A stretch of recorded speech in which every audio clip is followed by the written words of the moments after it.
je m'appelle François Valerio. Je suis libraire expert en livres anciens, documents et autographes.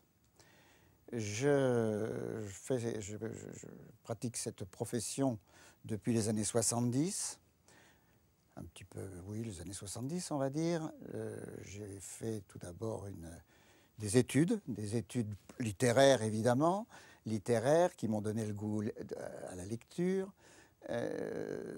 qui se sont terminées par des études de gestion.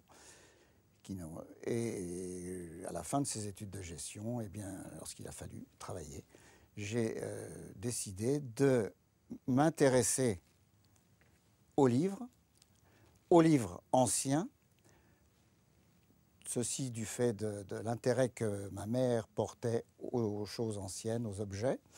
Et donc, je me suis moi-même intéressé aux livres anciens, acquis un petit peu de livres anciens. Et tout ceci a débouché sur la création d'une librairie que j'ai ouverte boulevard Voltaire. Alors c'est assez exceptionnel, si vous voulez, à l'époque d'ouvrir dans un quartier périphérique, puisque le livre, si vous voulez, Paris était la capitale du livre, l'est toujours, capitale du livre français, européen, voire mondial. Mais ces livres étaient dans un endroit bien précis qui était le quartier latin. Et à l'époque, bien c'est vrai que le quartier latin était rempli de libraires, enfin il y avait énormément de libraires, mais certains commençaient à s'installer en périphérie. Certains libraires s'installaient en périphérie. Alors le livre à l'époque était considéré comme quelque chose de très noble, mais le livre, pour un libraire, le livre c'était la littérature, c'est-à-dire les textes littéraires. Et je me suis, moi, intéressé à quelque chose qui était un petit peu en marge, qui était l'histoire locale, c'est-à-dire ce qu'on appelle aujourd'hui le régionalisme. C'est-à-dire que je m'intéressais, moi, à l'époque, je faisais une petite recherche un petit peu sur mes origines, sur la vie où j'étais situé. À l'époque, j'étais originaire de Normandie, mais je vivais aussi dans le centre de la France, la Nièvre, et donc j'avais un intérêt pour ces régions, chose que, à l'époque, beaucoup de personnes, effectivement, étaient intéressées par cette recherche de ses origines. L'origine de mes recherches dans le livre ancien, c'est pas spécialement la province, c'est plutôt ça s'est passé à Paris, sur les quais de la Seine. C'était effectivement l'endroit où on pouvait trouver des livres, je dirais, bon marché, relativement bon marché, et d'un abord facile, parce que rentrer dans une librairie, c'était pas chose facile. D'abord, il y en avait relativement peu, et c'était quelque chose d'assez compliqué. Donc, les bords de la Seine, pour acquérir des livres, était une chose simple. Donc, effectivement, c'est sur les quais de la Seine que j'ai fait mes premières emplettes. Alors, l'intérêt, pour revenir sur l'idée de ce régionalisme, l'intérêt, non, c'est pas le fait d'être en province qui m'a donné l'envie de rechercher ces livres. Non, c'est purement un goût que j'avais de cela. Donc j'ai acquis un certain nombre de livres en régionalisme et j'ai créé cette librairie avec le thème du régionalisme, de l'histoire locale, chose qui n'existait pas. Il y avait juste un libraire qui s'était intéressé au sujet, mais qui était d'ailleurs pas considéré comme un vrai libraire. Et donc moi j'ai continué sa suite, puisque lui a pris sa retraite, et donc j'ai continué dans les années 70 cette ligne donc du régionalisme. Alors j'ai fait ça, évidemment on ne peut pas s'orienter que vers un domaine. Donc si vous voulez, j'avais quand même une librairie, surtout étant dans un quartier, il fallait bien sûr que j'alimente un petit peu la vie du quartier, parce que vous êtes un personnage, le libraire est un personnage relativement important, je dirais, enfin, du moins à l'époque, peut-être plus aujourd'hui, mais à l'époque, c'était un personnage important comme un instituteur, si vous voulez. Moi, j'avais les personnes âgées, on va dire, qui venaient me faire remplir leur déclaration d'impôt, venaient me demander des choses comme ça, parce que le libraire, paraît-il, est celui qui sait, un petit peu comme l'instituteur. Donc, si vous voulez, on avait effectivement une aura, on va dire. Donc le quartier, si vous voulez, pour le quartier, on était relativement important dans le quartier. Donc j'ai créé cette librairie. J'ai ensuite un petit peu évolué, évidemment, pour ensuite devenir expert. Alors expert, ce n'est pas un titre, ce n'est pas un diplôme, puisqu'il n'y a pas de diplôme d'expert, mais si vous voulez, c'est quelque chose que vos confrères consentent à vous consentir. Donc je suis devenu expert. Je suis ensuite donc j'ai travaillé beaucoup à l'hôtel Drouot, où j'ai fait un certain nombre d'expertises de livres, voire de livres de grande valeur et d'autographes. Ma journée de travail, la journée d'un libraire, commence par effectivement pas la journée, mais disons que l'entrée d'un livre dans une librairie commence évidemment par la découverte. Il faut le découvrir, donc où découvrir un livre? Il y a plusieurs solutions. Vous pouvez le découvrir dans une salle des ventes, vous pouvez le découvrir dans une brocante, des marchés aux livres ou à l'Antiquité. Vous pouvez le découvrir chez des gens qui vous vendent vos livres. Donc on découvre le livre.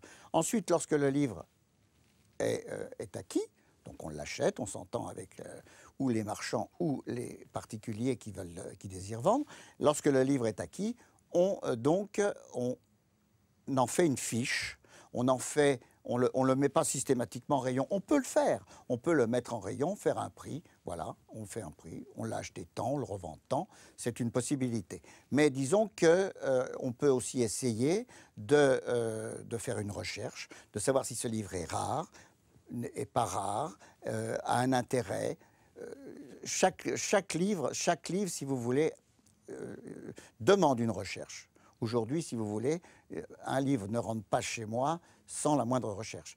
Tous les livres qui sont rentrés chez moi sont étudiés, que ce soit des livres qui rentrent à la librairie ou des livres qui rentrent au cabinet d'expertise, c'est-à-dire pour être expertisés dans le but de renseigner quelqu'un, de renseigner un client. Parce que j'ai effectivement deux casquettes. J'ai la casquette du libraire, mais j'ai aussi la casquette de l'expert. Et l'expert, si vous voulez, n'a pas un but de commerce, il a un but simplement d'information. J'achète les livres selon plusieurs critères.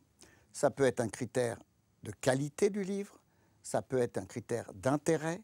Et comme je vous avais expliqué, étant spécialisé, comme beaucoup de libraires, forcément aussi, est-ce que ce livre rentre dans mes critères?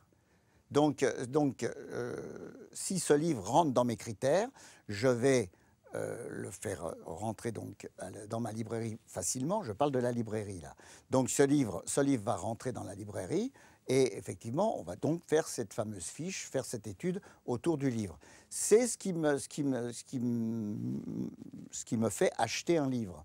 Acheter un livre, ce n'est pas forcément la valeur du livre. C'est, si vous voulez, est-ce qu'il va être placé au bon endroit? C'est-à-dire que dans ma librairie, un livre de médecine n'a pas lieu d'être, par exemple, sauf peut-être de la médecine, la considération qu'on a de la médecine en Berry, par exemple. Là, oui. Mais si vous voulez, un ouvrage médical n'a pas lieu d'être chez moi. Donc, très souvent, ces livres repartent chez, je dirais, le libraire intéressé, le libraire qui va être spécialisé, lui, en médecine. Donc, si vous voulez, tous les livres qui vont arriver chez moi sont généralement des livres dans mon domaine.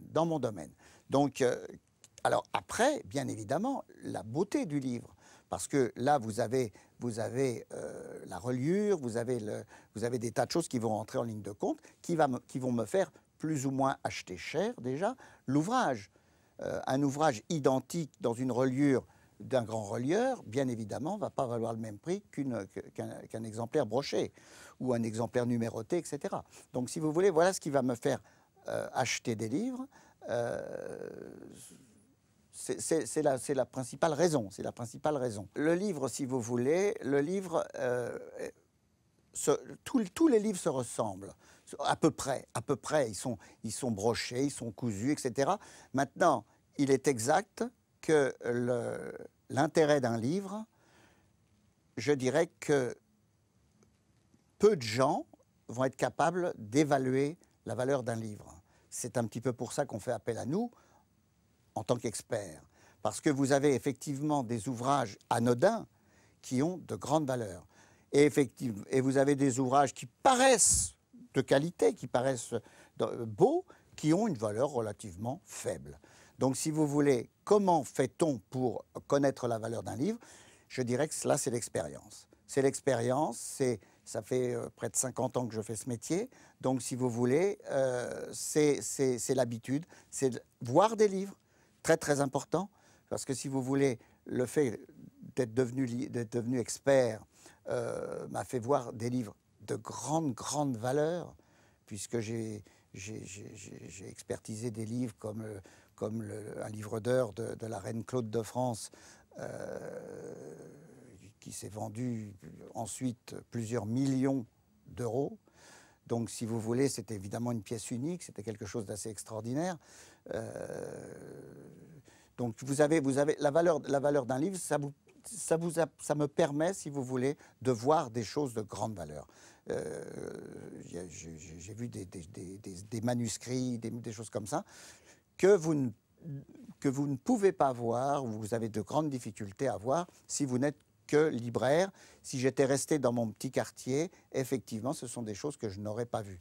Il fallait évoluer, il fallait effectivement ouvrir des portes un petit peu plus importantes, je dirais. C'est un métier passionnant. C'est un métier passionnant. Le côté passionnant, c'est la découverte. C'est la découverte. Donc, si vous voulez, ça, c'est vrai que lorsque vous allez chez quelqu'un, lorsque vous allez dans un endroit où il y a des livres, c'est extraordinaire. C'est extraordinaire parce que vous avez le cœur qui bat à tout moment, parce que vous avez l'espoir de voir sortir quelque chose d'extraordinaire. Des fois, dans des endroits peu probables, eh bien, on trouve une chose extraordinaire. Donc ça c'est vraiment des moments fabuleux. Il est vrai que après, il n'y a pas que des moments fabuleux, parce que lorsque vous trouvez une pièce extraordinaire dans un monticule de livres, eh bien, ça n'arrive pas tout le temps. Donc c'est vrai que parfois, c'est un petit peu lassant de manipuler dans la poussière, parce que malheureusement, c'est un métier où on a souvent les mains sales. Donc, il faut manipuler énormément de livres, tourner énormément de pages, lire énormément de documents pour découvrir relativement peu d'objets importants.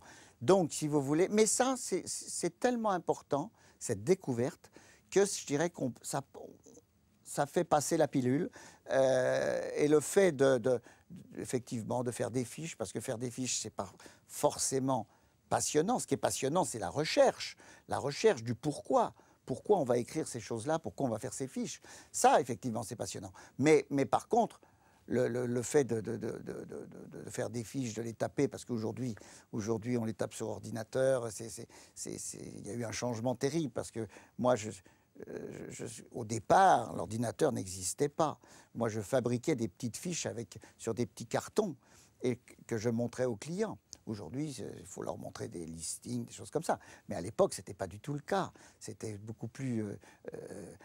le rapport entre le client et le libraire était totalement différent. Totalement différent. Je me souviens avoir passé des heures et des heures... François Weiergans, qui était un écrivain important, venait à la librairie, on discutait 2-3 heures 3 heures. Il venait me demander mon dernier roman. J'ai besoin d'une histoire d'un boxeur. Il a écrit un roman où dans le roman il parle d'un boxeur. Et il arrive en me disant mais je ne connais rien à la boxe. Il faut absolument que vous, Monsieur Valerio, que vous me trouviez quelque chose sur la boxe. Il faut que j'apprenne. Je ne veux pas écrire de sottises dans mon roman. Donc si vous voulez, on passait un temps fou avec les clients. Et l'avantage qu'un libraire a, c'est que la clientèle d'un libraire, eh bien, je dirais, est une clientèle, on va dire, relativement haut de gamme. Ce sont des gens qui lisent, des gens cultivés, etc. Donc les conversations sont agréables. Dans ma carrière de libraire, il y a des moments absolument extraordinaires. Et j'ai connu un moment extraordinaire. J'ai été appelé par une famille qui avait un certain nombre de documents qu'il savait être en rapport avec Baudelaire, avec Charles Baudelaire. Et donc, je suis arrivé dans cet appartement et on m'a dit, voilà, les documents sont situés dans ce petit placard. Et on m'a sorti un certain nombre de dossiers. J'ai regardé effectivement les dossiers et après avoir lu un certain nombre de choses, j'ai posé la question aux personnes qui étaient en face de moi en leur disant « Mais savez-vous ce que vous avez là ?» Et ils me disent « Ben non, on pense que c'est des choses relativement intéressantes parce qu'on pense que c'est un rapport avec Baudelaire. » Et je leur dis « Écoutez, en réalité, vous avez les archives de Baudelaire. C'est-à-dire que tout ce que vous avez là, ce sont les lettres que Baudelaire a écrites à sa mère. Vous avez une lettre qui est on ne peut plus extraordinaire, puisque c'est la fameuse lettre du suicide, puisque Baudelaire a fait une tentative de suicide, on ne le sait pas forcément, mais il a fait une tentative de suicide un petit peu avortée, mais il a fait une tentative de suicide. Et surtout, il a écrit une lettre où il informe qu'il va se suicider. Et cette lettre, on ne la connaissait pas. On en a eu connaissance, effectivement, par Paulan, qui l'avait emprunté d'une façon qui lui a coûté d'ailleurs un procès, qui l'avait emprunté pour la publier, mais la lettre elle-même, le document lui-même, avait été quand même remis en place, et donc on ne savait pas où était cette lettre. Et donc, quand je suis arrivé, je me suis retrouvé face à des choses extraordinaires. J'avais par exemple dans la main le dictionnaire français-anglais, anglais-français plutôt, annoté de la main de Baudelaire, qui lui a servi par exemple à traduire Edgar Poe. J'avais des choses fabuleuses, et j'avais par exemple les livres, les quelques livres, il y en avait assez peu, qui étaient à la tête du lit de Baudelaire. Donc ce qu'il lisait quasiment tous les jours. Donc là, si vous voulez, quand vous rentrez dans une maison et qu'on vous donne ça, c'est assez extraordinaire. C'est assez extraordinaire parce que là, vous êtes dans un monde qu'il est difficile d'imaginer. Ça, c'est purement extraordinaire. Là, je viens de vous conter un très bon souvenir. Il y a aussi des souvenirs qui sont plus cuisants, c'est-à-dire des erreurs. Mais des erreurs, on en fait toujours, si vous voulez. Je dis généralement que tout ce qui est dans ma librairie, ce ne sont que des erreurs. Parce que, si vous voulez, si ce n'était pas des erreurs, les livres ne seraient plus là. Donc, effectivement, on commet des erreurs. On achète des fois cher des ouvrages qui nous plaisent. Parce qu'il ne faut pas se tromper. Il y a des choses dont on voit l'intérêt, mais on n'est pas forcément tous du même avis. Donc, si vous voulez, il y a eu effectivement des achats, des emballements, des choses comme ça, pour des ouvrages qui n'en valaient peut-être pas la peine, puis peut-être pas la peine. Et si vous voulez, dans le livre, vous avez des éditions relativement proches les unes des autres. Vous pensez acheter la bonne, et vous achetez celle qui a suivi. C'est le problème des éditions originales. Un libraire, normalement, doit avoir dans la tête toutes les éditions originales, savoir en quelle année le Père Goriot a été édité, etc., etc., etc.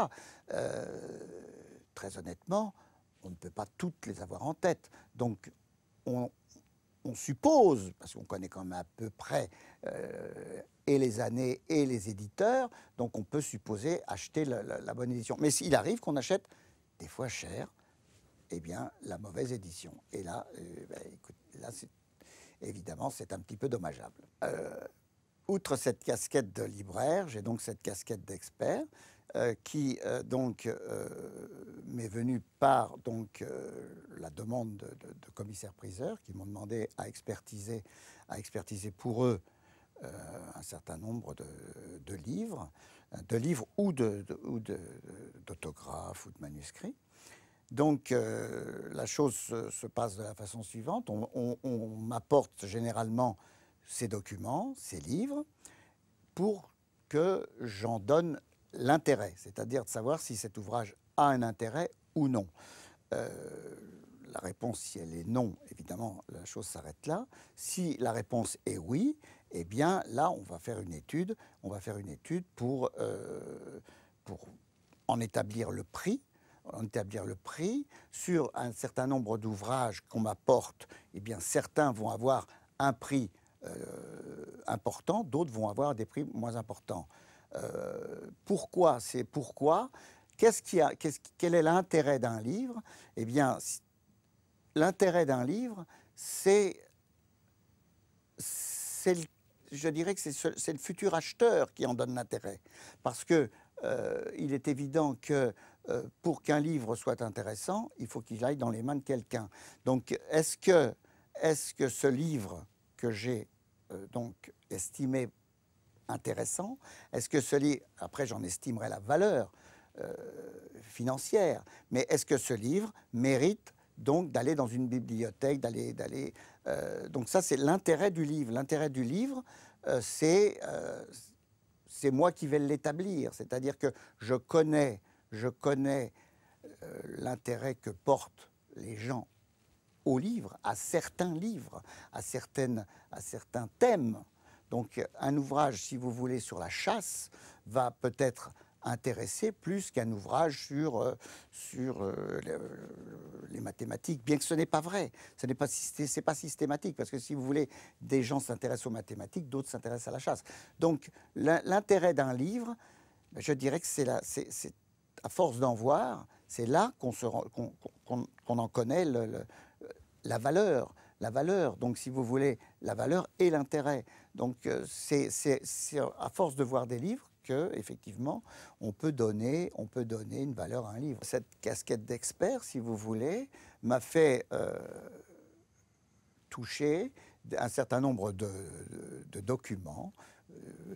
Pas trop de livres, parce que si vous voulez, là je vais vous parler un petit peu des problèmes qu'on peut avoir, c'est-à-dire des faux qu'on peut trouver dans le livre ou dans l'autographe. Dans le livre, il y a très peu de faux. Donc on a difficilement le problème de se dire... j'ai vu en réalité dans toute ma carrière un seul ouvrage faux qui avait été fait volontairement par quelqu'un, mais cet ouvrage n'avait aucun intérêt, parce que si c'était un ouvrage de médecine, la personne qui l'a fait, cet ouvrage lui a coûté une fortune pour obtenir ce faux. On en trouve très peu. Par contre, ce que l'on trouve, on a des faussaires, on a eu des faussaires dans les autographes, on a eu des choses comme ça. On a eu aussi des documents qui ont été, si vous voulez, la photocopie n'existant pas à une certaine époque. Donc on a créé, enfin pas créé, mais on a essayé de reproduire des documents importants, des lettres importantes, etc. Et donc on a essayé de les reproduire. Et à l'époque, on faisait un travail beaucoup plus soigné qu'aujourd'hui. Et aujourd'hui, si vous voulez, il est parfois difficile de reconnaître un ouvrage, une lettre, pardon, réelle d'une copie faite notamment dans les années 30 où on a fait un certain nombre de copies. Je pense par exemple à une lettre qui est célébrissime, justement de Baudelaire, qui m'a été apportée oh, je vais peut-être dire une douzaine de fois. Une douzaine de fois, avec les gens heureux, sachant évidemment que j'avais fait la vente Baudelaire, donc en me disant, voilà, on a trouvé une chose extraordinaire, on a une lettre de Baudelaire, et malheureusement, j'étais obligé à chaque fois de leur dire, mais malheureusement, vous voyez, cette lettre-là, j'ai la même.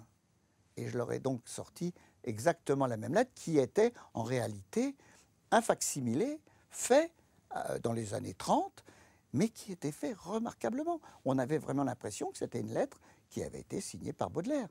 Mais alors, effectivement, on a la solution du compte-fil, etc., pour voir les pictides, l'écriture, etc. Bon, ça, c'est effectivement, on le voit comme ça. Mais donc, vous avez effectivement dans l'autographe, moins dans le manuscrit, bien que vous avez également, je vous ai parlé tout à l'heure d'un livre d'heures, vous avez aussi des faussaires qui ont fait des faux livres d'heures. Vous avez des choses qui ont été modernes, qui sont, enfin modernes. Ces faussaires étaient en réalité des gens du 19e siècle. Hein. Ce n'est plus aujourd'hui. Aujourd'hui, ça demanderait trop de travail à faire. Donc, il n'y a pas de faussaires, notamment pour les livres d'heures. Donc ça n'existe plus. Mais à l'époque, ça existait. Donc, pour les manuscrits, on a eu aussi quelques faux. Je dirais que nous, libraires, voire experts, il est difficile quand même de nous tromper. Il est difficile de nous tromper. Avec le temps,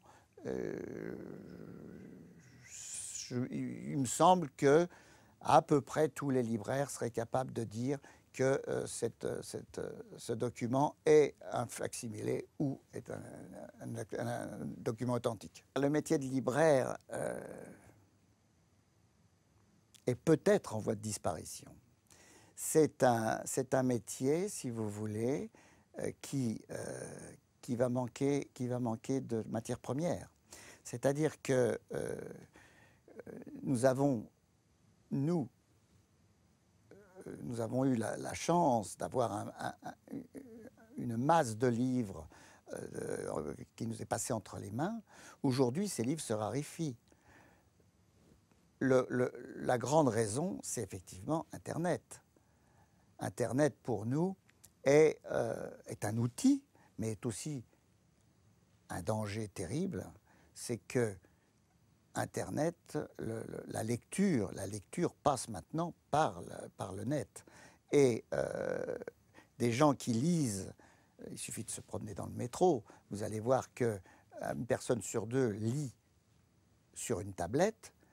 Quelqu'un qui lit un livre, il y en a, je dirais, 30%, et quelqu'un qui lit un livre ancien, il n'y a pas 1%. Quand je dis ancien, je vais dire un vieux livre, c'est-à-dire quelque chose qui serait dans les années 50.